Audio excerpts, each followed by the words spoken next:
Hi guys, কি খবৰ? ভালনে সকলোৰে? মই এটা মাছৰ কোফ্তা ৰেচিপি বনাবলৈ গৈ আছোঁ। শেষলৈ চাই থাকিব ভিডিঅ'টো। যদি ভাল লাগে শেষত কমেণ্ট কৰি জনাবলৈ নাপাহৰিব। কেনেকুৱা পালে ভিডিঅ'টো চাই তেন্তে বলক ভিডিঅ'টো আৰম্ভ কৰোঁ। পিঁয়াজ নহৰু ৰেডি কৰি লৈছোঁ। পিঁয়াজখিনি মিহি মিহিকৈ কাটি লৈছোঁ।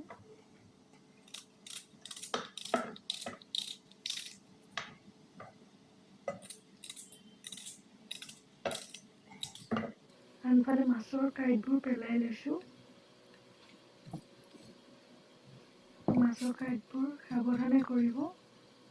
বহুত বেছি কটা থাকিলে হাতত আৰু আনফালে কেৰাহী এখনত পিঁয়াজ, কেঁচা জলকীয়া, নহৰু অকণমান আদা পিঁয়াজ দি দিছোঁ। দি অলপ ৰঙচুৱা হোৱালৈকে ভাজি ল'লোঁ। ফ্ৰাই কৰি হৈ যোৱাৰ পিছত অকণমান ঠাণ্ডা হ'বলৈ দিছোঁ।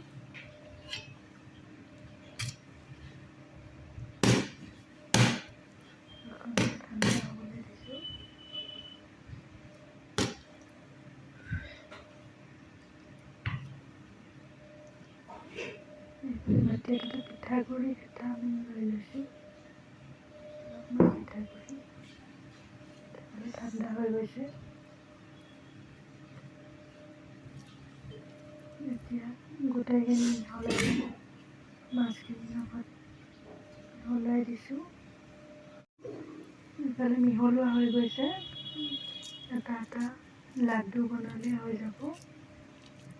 এনেকৈ এটা এটা লাড্ডু বনাই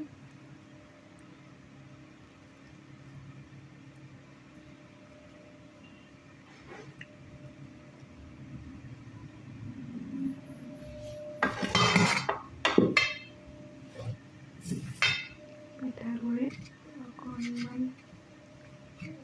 লুটাই পুটাই প্লেটত থৈ গৈছোঁ।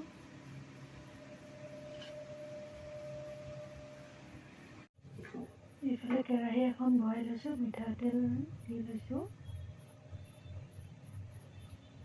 মিঠাতেলখিনি গৰম হোৱাৰ পিছত কোফ্তাকেইটা দি দিছোঁ। ইফালে ফ্ৰাই হৈ আছে।